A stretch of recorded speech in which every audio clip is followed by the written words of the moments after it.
এমন একটা সরু জলপথের কথা ভাবুন তো, যার এক পাশ দিয়ে প্রতিদিন বিশ্বে ট্রিলিয়ন ট্রিলিয়ন ডলারের সম্পদ ভেসে যাচ্ছে, আর ঠিক তার তীরেই দাঁড়িয়ে আছে চরম দারিদ্র্য, সংঘাত আর এক গভীর মানবিক সংকট।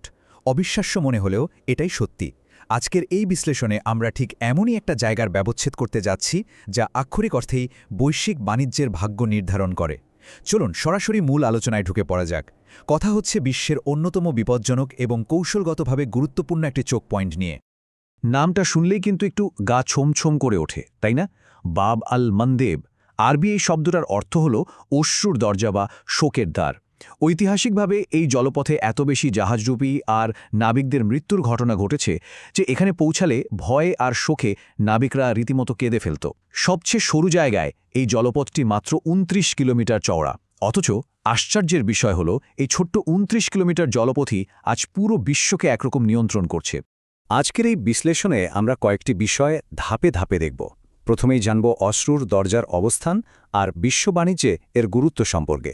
এরপর ইয়েমেন সংকট, জিবুতি ও তার প্রতিবেশীদের অবস্থান এবং সবশেষে পরাশক্তিগুলোর ভূ-রাজনৈতিক প্রতিযোগিতা ও এর ভবিষ্যৎ নিয়ে কথা বলব। চলুন প্রথমেই এর ভৌগোলিক অবস্থানটা একটু বুঝে নিই। এটি মূলত লোহিত সাগর এবং এডেন উপসাগরের ঠিক মাঝখানের একটা সংযোগস্থল। বাব আল মন্দেব কেন এত গুরুত্বপূর্ণ? এখানকার সবচেয়ে চমকপ্রদ বিষয়টা হল দূরত্বের এই বিশাল পার্থক্য। এটি ইউরোপ আর এশিয়ার মধ্যে বাণিজ্যের সবচেয়ে শর্টকাট পথ। সুয়েজ খাল থেকে লোহিত সাগর হয়ে ভারত মহাসাগরে যাওয়ার এটাই একমাত্র সোজা রাস্তা। এখন ধরুন কোনো কারণে যদি এই পথটা বন্ধ হয়ে যায়, তাহলে জাহাজগুলোকে পুরো আফ্রিকা মহাদেশ ঘুরে যেতে হবে। এর মানে কি জানেন? অতিরিক্ত ৭,০০০ কিলোমিটার পথ পাড়ি দেওয়া, সময় আর অর্থনীতির হিসাবে যা এক কথায় চরম বিপর্যয়কর। আর ঠিক এই কারণে এটিকে বিশ্ব বাণিজ্যের প্রধান ধমনী বলা হয়। প্রতিদিন কী পরিমাণ পণ্য এখান দিয়ে যায়, চলুন সেটা একটু দেখি। পরিসংখ্যানের দিকে তাকালে দেখবেন বিশ্বের মোট তেল বাণিজ্যের ৯ থেকে ১০% এই একটিমাত্র সরু জলপথের ওপর নির্ভরশীল। একবার চিন্তা করে দেখুন, যদি কোনো কারণে এই পথটি বন্ধ থাকে, তাহলে রাতারাতি বিশ্ববাজারে তেলের দাম কোথায় গিয়ে ঠেকবে? ইউরোপে পণ্য পৌঁছাতে সপ্তাহের বদলে মাসের পর মাস সময় লাগবে, আর বিশ্বব্যাপী মূল্যস্ফীতি এমন পর্যায়ে পৌঁছাবে যা সামাল দেওয়া সত্যিই কঠিন হয়ে পড়বে। কিন্তু এই জলপথের দুই ধারের পরিস্থিতি মোটেও শান্ত নয়। আমরা যদি পূর্ব তীরের দিকে তাকাই, তাহলে দেখতে পাব আরব উপদ্বীপের দেশ ইয়েমেনকে। এই সংখ্যাটা একটু খেয়াল করুন, ৩,৭৭,০০০। ইয়েমেন যে শুধু আরব বিশ্বের সবচেয়ে দরিদ্র দেশ তা কিন্তু নয়, এটি বর্তমানে পৃথিবীর সবচেয়ে বড় মানবিক সংকটেরও কেন্দ্র। ২০১৪ সাল থেকে চলা গৃহযুদ্ধে প্রত্যক্ষ ও পরোক্ষভাবে এত বিপুল সংখ্যক মানুষের প্রাণহানি ঘটেছে, আর এর সাথে যোগ হয়েছে কলেরার মতো রোগের প্রাদুর্ভাব এবং প্রায় ২ কোটির বেশি মানুষের চরম খাদ্য সংকট। আর ইয়েমেনের এই অভ্যন্তরীণ গৃহযুদ্ধ এখন আর শুধু তাদের নিজেদের মধ্যে সীমাবদ্ধ নেই, এটা পুরো বিশ্বের মাথাব্যথার কারণ হয়ে দাঁড়িয়েছে। গাজা যুদ্ধ শুরু হওয়ার পর থেকে ইয়েমেনের উত্তর অংশ নিয়ন্ত্রণকারী ইরান সমর্থিত হুথি বাহিনী লোহিত সাগরে চলাচলকারী ইসরায়েল সংশ্লিষ্ট জাহাজগুলোতে ড্রোন ও ক্ষেপণাস্ত্র হামলা শুরু করে। ইতিমধ্যেই ১০০টিরও বেশি জাহাজে হামলা হয়েছে। পরিস্থিতি সামাল দিতে যুক্তরাষ্ট্র ও যুক্তরাজ্য পাল্টা হামলা চালিয়েছে। কিন্তু ততক্ষণে বিশ্বের বড় বড় শিপিং কোম্পানিগুলো এই পথ এড়িয়ে চলা শুরু করেছে, যার ফলে বিশ্ব বাণিজ্যের বিলিয়ন বিলিয়ন ডলারের ক্ষতি হয়ে যাচ্ছে। পূর্বতীরের ইয়েমেনের অবস্থা তো আমরা দেখলাম।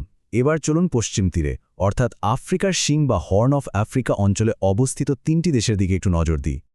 জিবুতির বিষয়টা রীতিমতো অবিশ্বাস্য। এটি বাংলাদেশের ৬ ভাগের ১ ভাগ আয়তনের একটা ছোট্ট দেশ, চারদিকে মরুভূমি আর পাথর, কোনো প্রাকৃতিক সম্পদ নেই। অথচ শুধু এর কৌশলগত অবস্থানের কারণে এটি বিশ্বের সবচেয়ে গুরুত্বপূর্ণ দেশগুলোর একটি। পৃথিবীর আর কোনো দেশে আপনি যুক্তরাষ্ট্র, চীন, ফ্রান্স, জাপান, ইটালি এবং সৌদি আরবের মতো এতগুলো প্রতিযোগী পরাশক্তির সামরিক ঘাঁটি এভাবে পাশাপাশি দাঁড়িয়ে থাকতে দেখবেন না। বন্দর ইজারা দিয়েই জিবুতি তাদের অর্থনীতি টিকিয়ে রেখেছে, যদিও দেশের সাধারণ মানুষ এখনও চরম দারিদ্র্যসীমার নিচেই বসবাস করছে। জিবুতির ঠিক উত্তরেই রয়েছে ইরিত্রিয়া, যাকে অনেকেই আফ্রিকার উত্তর কোরিয়া বলে থাকেন। কেন জানেন? কারণ ১৯৯৩ সালে স্বাধীন হওয়ার পর থেকে প্রেসিডেন্ট ইসাইয়াস আফওয়ার্কি কোনো নির্বাচন ছাড়াই দেশ চালাচ্ছেন। সেখানে ইন্টারনেট এবং গণমাধ্যম কঠোরভাবে নিয়ন্ত্রিত। সবচেয়ে ভয়াবহ দিকটা হলো তাদের বাধ্যতামূলক সামরিক সেবা, যেখানে তরুণদের ১০ থেকে ২০ বছর পর্যন্ত আটকে রাখা হয়। এই বন্দিদশা থেকে বাঁচতেই লক্ষ লক্ষ মানুষ দেশ ছেড়ে পালায়, আর ভূমধ্যসাগরে নৌকাডুবিতে মারা যাওয়া অভিবাসীদের একটা বড় অংশই আসে এই দেশ থেকে। আর জিবুতির দক্ষিণ পূর্বে রয়েছে সোমালিয়া। 1991 সাল থেকে এটি কার্যত একটি ব্যর্থ রাষ্ট্র। দশকের পর দশক ধরে চলা গৃহযুদ্ধের সুযোগ নিয়ে 2005 থেকে 2012 সাল পর্যন্ত এই সোমালি জলদস্যুরাই ছিল বিশ্বের সবচেয়ে বড় সামুদ্রিক হুমকি। সে সময় শত শত জাহাজ ছিনতাই করে তারা কোটি কোটি ডলার মুক্তিপণ আদায় করেছে। আন্তর্জাতিক নৌবাহিনী মোতায়েনের পর দস্যুতা হয়তো কমেছে, কিন্তু হুমকি যে পুরোপুরি শেষ হয়ে গেছে তা বলা যায় না। এখন এত সব স্থানীয় সংঘাত আর সংকটের মাঝে চলুন বিষয়টা একটু বড় পরিসরে দেখি। এই ছোট্ট জলপথটাকে ঘিরে বৈশ্বিক পরাশক্তিগুলো কিভাবে ঘুঁটি সাজাচ্ছে। এখানে যুক্তরাষ্ট্র এবং চীনের কৌশল কিন্তু সম্পূর্ণ আলাদা। যুক্তরাষ্ট্র চায় এই পথটি যেন তাদের মিত্রদের জন্য সবসময় মুক্ত এবং নিরাপদ থাকে। অন্যদিকে চীন এই অঞ্চলে তাদের দীর্ঘমেয়াদী প্রভাব বিস্তারের কৌশল নিয়েছে। জিবুতিতে নিজেদের ইতিহাসের প্রথম বিদেশি নৌঘাঁটি স্থাপন এবং তাদের বেল্ট অ্যান্ড রোড ইনিশিয়েটিভের মাধ্যমে চীন এখানে নিজেদের সামুদ্রিক আধিপত্য বেশ দ্রুত বাড়িয়ে চলেছে। একইভাবে আঞ্চলিক রাজনীতিতেও চলছে একটা বড় মাপের ছায়াযুদ্ধ। ইরান মূলত হুথি বিদ্রোহীদের সমর্থন দিয়ে লোহিত সাগরে নিজেদের নিয়ন্ত্রণ ও প্রভাব বাড়ানোর চেষ্টা করছে। অন্যদিকে সৌদি আরবের জন্য এটা একেবারে অস্তিত্বের প্রশ্ন। তাদের তেল রপ্তানির বিশাল একটা অংশ এই পথ দিয়েই যায়, তাই নিজেদের এই লাইফলাইন সুরক্ষিত রাখতে তারা ইয়েমেনের যুদ্ধে সরাসরি জড়িয়ে পড়েছে। সব মিলিয়ে পরিস্থিতি এখন ঠিক কোন পর্যায়ে দাঁড়িয়ে আছে, আর আমাদের বিশ্ব অর্থনীতিতে এর প্রভাবটাই বা কতটা মারাত্মক? এই একটা সংখ্যাই কিন্তু বর্তমান সংকটের গভীরতা বুঝিয়ে দেওয়ার জন্য যথেষ্ট। 10 গুণ। লোহিত সাগরে চলমান এই সংঘাতের কারণে ওই রুটে চলাচলকারী জাহাজগুলোর ইন্স্যুরেন্স বা বিমার খরচ আগের তুলনায় এক ধাক্কায় 10 গুণ বেড়ে গেছে, আর এর সরাসরি প্রভাব পড়ছে আমাদের প্রতিটি আমদানি করা পণ্যের দামের ওপর। চলমান 2024-25 সালের ডেটাগুলোর দিকে একটু তাকালে দেখবেন হুথিদের হামলা কিন্তু এখনও চলছে। নিরাপত্তার অভাবে বৈশ্বিক শিপিং বা জাহাজে পণ্য পরিবহন 30 থেকে 40% কমে গেছে। এর প্রভাব এতটাই মারাত্মক যে শুধু এই কারণে সুয়েজ খালের আয় কমে গেছে প্রায় 40%। মার্কিন নৌবাহিনীর টহল সক্রিয় থাকার পরও তেলের বাজার চরম অস্থির হয়ে আছে। অর্থাৎ এই একটা সরু জলপথ বিশ্ব অর্থনীতিকে আক্ষরিক অর্থেই জিম্মি করে রেখেছে। তাহলে বাব আল মানদেবের ভবিষ্যৎ আসলে কি? বিশ্লেষকদের মতে খুব শীঘ্রই এই ভূ-রাজনৈতিক সংঘাত থামার কোনো লক্ষণ কিন্তু নেই। এর পাশাপাশি যুক্ত হয়েছে জলবায়ু পরিবর্তনের মতো বড় ধরনের পরিবেশগত হুমকি, যা লোহিত সাগরে তাপমাত্রা বাড়িয়ে এখানকার প্রবাল প্রাচীর ধ্বংস করছে। ইয়েমেনের যুদ্ধ যদি কোনোভাবে থামানো যায় তাহলে হয়তো এই অঞ্চলে কিছুটা স্থিতিশীলতা আসতে পারে। তবে চীনের ক্রমবর্ধমান প্রভাব আগামী দিনগুলোতে আমেরিকার জন্য একটা বড় কৌশলগত চ্যালেঞ্জ হয়েই থাকবে।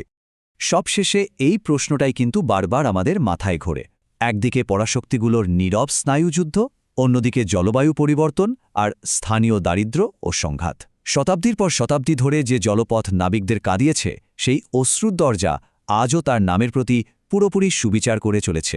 এই 29 কিলোমিটার চওড়া জলপথটি কি কখনো সত্যিই বৈশ্বিক বাণিজ্যের জন্য একটি নিরাপদ এবং স্থিতিশীল রুট হয়ে উঠতে পারবে, নাকি এটি চিরকাল বিশ্ব অর্থনীতির একটি দুর্বল এবং ভঙ্গুর চোখপয়েন্ট হয়েই থেকে যাবে? এই প্রশ্নটার উত্তর হয়তো সময় বলে দেবে। আজকের এই বিশ্লেষণটিতে এতক্ষণ সাথে থাকার জন্য আপনাদের অসংখ্য ধন্যবাদ।